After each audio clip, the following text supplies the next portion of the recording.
Halo teman-teman semua, selamat sore dan selamat datang di Suara Sore. Aku harap mood kalian hari ini gak seberat tumpukan pakaian yang ada di kursi kamar kalian ya. Ayo ngaku, siapa di sini yang punya kursi di kamar tidur dan fungsi utama kursi itu sekarang sudah berubah 180 derajat.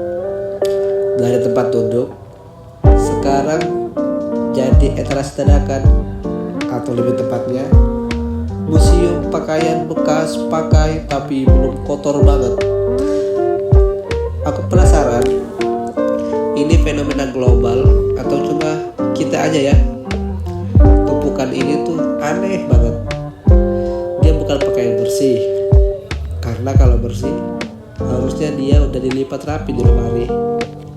Tapi dia juga bukan pakaian kotor, karena kalau kotor pasti sudah dilempar ke keran cucian. Tumpukan ini adalah zona abu-abu. Pakaian yang kita pakai cuma sebentar, cuma 1 jam, atau cuma dipakai buat ngopi sebentar. Kita mikir ini masih bisa dipakai lagi besok, nanti aja deh masukin lemari. Dan disinilah masalahnya dimulai. Teman-teman, satu baju menempatkan di kursi, lalu dia ditemani oleh 1 celana jeans. Besoknya 1 jaket ikut nimbrung. Dalam seminggu tuh, tanpa kita sadari, kursi itu sudah menjadi gunung tekstil yang tingginya sangat mengancam.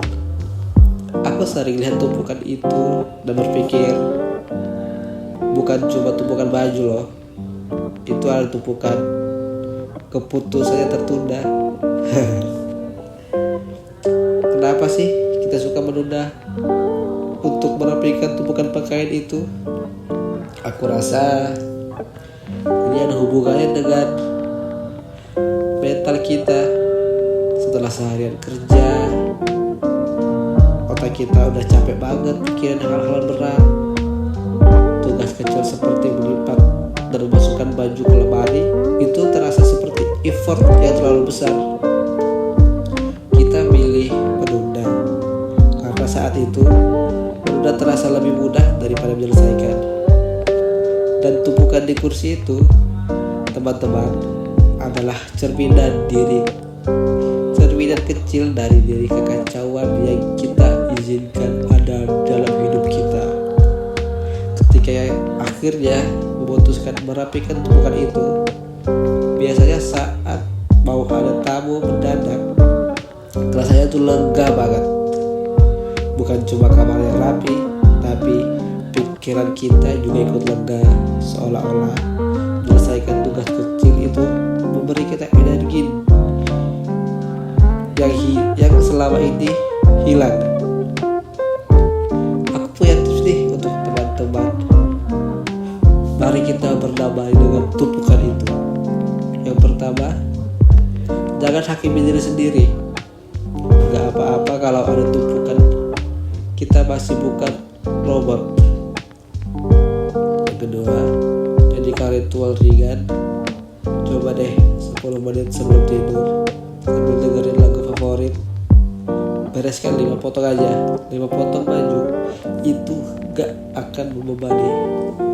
Yang ketiga, tentukan 1 hari, misalnya hari Minggu, semua yang ada di kursi harus kembali ke tempat asalnya.